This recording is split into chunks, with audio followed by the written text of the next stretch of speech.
Hello students, welcome to maths class. I Vaishali, your maths teacher, is again with you. In last class, we have learned about some basic terms related to chapter 12, that is algebraic expressions. In this class, we are going to start exercise 12.1.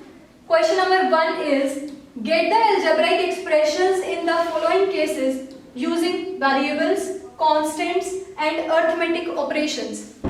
Variables जिन्हें हम generally alphabet से represent करते हैं, जिनकी values fix नहीं होती, constants जिनकी values fix है, और अरिथमेटिक ऑपरेशंस जो चार बेसिक ऑपरेशंस है, that is plus, minus, multiply and divide. First part है subtraction of z from y. क्या करना है, देखो सब्ट्रैक्ट करना है z फ्रॉम y, y में से सब्ट्रैक्ट करना है. तो इसके लिए अगर मैं एक्सप्रेशन लिखूं, फर्स्ट पार्ट y में से z को सब्ट्रैक्ट करना है, तो expression simple y minus z. Clear. Second है 1/2 of the sum of numbers x and y.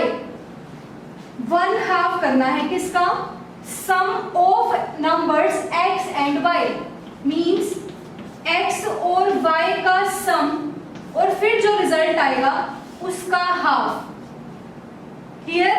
या हम इसी को ऐसे लिख सकते हैं x प्लस वाई और साथ में 1/2. ठीक है, मींस x और y का पहले सम और फिर उसका हाफ. क्लियर. नेक्स्ट है the number z multiplied by itself.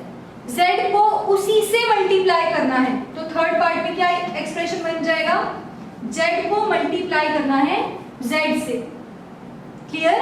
और जब हम किसी नंबर को उसी से मल्टीप्लाई कर रहे हैं मींस उसका स्क्वायर. ठीक है. यहाँ पावर 1, यहाँ पावर 1 लाइक टर्म्स है, z और z दोनों सेम है, तो मल्टीप्लिकेशन में पावर्स ऐड हो जाती है, तो z की पावर कितनी हो गई 2, that is z square. Similarly आप इसके अदर पार्ट्स ट्राई कर सकते हैं. वहां पर भी हमने क्या करना है, एक्सप्रेशंस बनाने हैं गिवन स्टेटमेंट की हेल्प से. ठीक है. Next is question number 2. Identify the terms and their factors in the following expressions. क्या करना है, जो यहाँ पर हमें एक्सप्रेशंस गिवन है उसमें टर्म्स और उनके फैक्टर्स को आइडेंटिफाई करना है. Show the terms and factors bye tree diagram. तो एक बार तो हम ट्री डायग्राम की हेल्प से बताएंगे और एक बार सिंपली कि हम कैसे किसी एक्सप्रेशन की टर्म्स और उसके फैक्टर्स को बता सकते हैं. जैसे फर्स्ट है हमारे पास x माइनस 3, तो इसमें टर्म्स क्या क्या है जो प्लस या माइनस के साइन से सेपरेटेड है. एक तो x और दूसरा माइनस का 3. जो भी साइन हो हमारे पास साइन के साथ हमने वो टर्म लिखनी है. तो दो टर्म्स हुई, एक x एंड दूसरी टर्म माइनस 3. अब x में तो सिर्फ एक ही फैक्टर है, दैट इज x. यहाँ पर माइनस का साइन आ रहा है और माइनस के साथ क्या है 3. तो कांस्टेंट तो हम एक ही रख सकते हैं, बट अगर यहाँ पर माइनस 3 के साथ या यहाँ पर एक और टर्म होती है x, मतलब एक वेरिएबल होता है x, तो हम इसको फैक्टर्स में कैसे ब्रेक कर देते, इसका कोफिशिएंट अलग हो जाता और जो वेरिएबल है वो अलग हो जाता. बट यहाँ पर सिर्फ कांस्टेंट है तो हम उसे ऐसे ही रहने देंगे. अब इसका सेकंड है 5xy plus 7x square y. तो टर्म्स कितनी हुई, दो, जो प्लस के साइन से सेपरेटेड है. 5xy and 7x square y. अब आगे फैक्टर्स बताएंगे हम इसके, जो जो मल्टीप्लिकेशन में आ रहे हैं. 5 फिर x एंड देन y. यहाँ पर फैक्टर्स कौन है, पहले 7 फिर x स्क्वायर है मींस 2 बार x मल्टीप्लाई में आ रहे हैं 2, एंड थर्ड वेरिएबल इज, एक वेरिएबल x है उसकी पावर 2 है, उसके बाद वेरिएबल y. तो कितने फैक्टर्स हो गए 4 और यहाँ पर फैक्टर्स 3. तो पहले हमने क्या करना है, टर्म्स बतानी है, फिर टर्म्स के फैक्टर्स बताने हैं. ठीक है. ये तो हुआ ट्री डायग्राम. और एक हम सिंपली बता सकते हैं कि हमने क्या किया,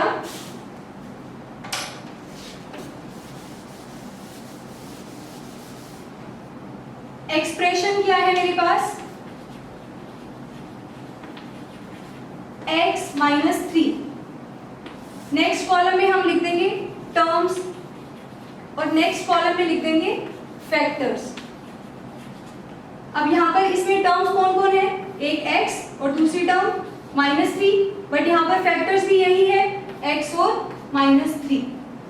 ठीक है, ऐसे ही अगर हम नेक्स्ट को इसी फॉर्म में लिखें तो कैसे लिखा जाएगा ये,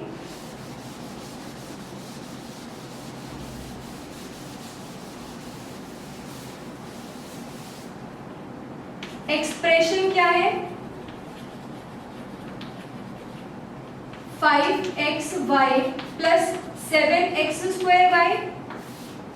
अब इसकी टर्म्स को लिखेंगे नेक्स्ट कॉलम में, that is 5xy and 7x²y, और थर्ड कॉलम में आएंगे इसके फैक्टर्स। तो इसमें कौन कौन फैक्टर्स है, 5 है, कोमा से सेपरेट करके लिख देंगे x एंड देन y। ऐसे ही यहां पर कौन कौन है, 7 है, फिर x² मींस 2 बार x और फिर y। क्लियर? तो हम या तो ट्री डायग्राम की हेल्प से बता सकते हैं या फिर ऐसे, जैसे सेकंड क्वेश्चन के फर्स्ट पार्ट में हमने ट्री डायग्राम से बताने थे, और जो इसका सेकंड पार्ट है उसमें हमने सिंपली बताना है कि कौन कौन टर्म्स है और कौन कौन उनके फैक्टर्स है। अब देखते हैं हम third question. Next is question number 3, identify the numeric coefficients of terms other than constants. जो कांस्टेंट्स है उनके अलावा जो टर्म्स आ रही है, मींस जो ऐसी टर्म्स जिसमें वेरिएबल्स आ रहे हैं, उन टर्म्स में न्यूमेरिक कोफिशिएंट्स बताना है इन गिवन एक्सप्रेशंस में। जैसे फर्स्ट पार्ट है इसका 5 - 3t², ये अलजेब्रिक एक्सप्रेशन में गिवन है। 5 कांस्टेंट टर्म है और जो वेरिएबल वाली टर्म है वो क्या है, -3t²। तो हमने न्यूमेरिक कोफिशिएंट बताना है, मींस जो नंबर्स में है। अब यहाँ पर कोफिशिएंट क्या है t² का, coefficient of t² in -3t²। Term यही है, इसमें t² का कोफिशिएंट मींस जो t² के साथ यहाँ आगे आ रहा है वो क्या है, -3। साइन के साथ हम कंसिडर करेंगे, और जो दूसरी टर्म थी वो कांस्टेंट टर्म है, तो हमने अदर देन कांस्टेंट टर्म्स में न्यूमेरिक कोफिशिएंट्स बताने थे। क्लियर?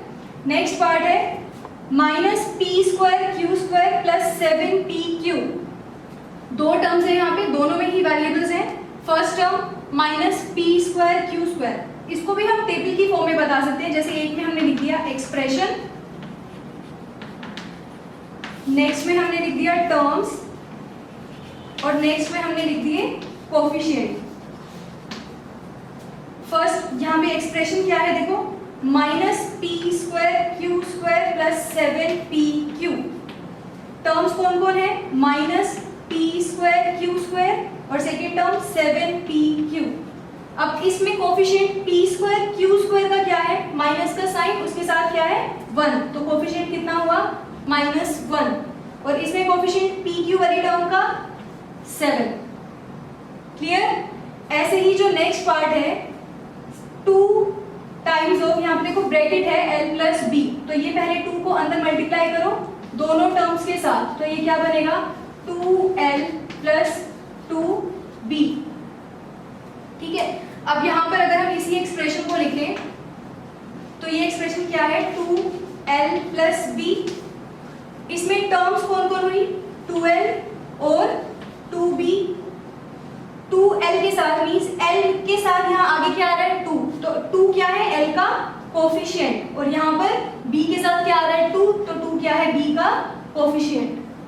ऐसे हम क्या कर सकते हैं, हम किसी भी गिवन एक्सप्रेशन की टर्म्स को फाइंड करके उसके न्यूमेरिक कोफिशिएंट्स को बता सकते हैं। क्लियर?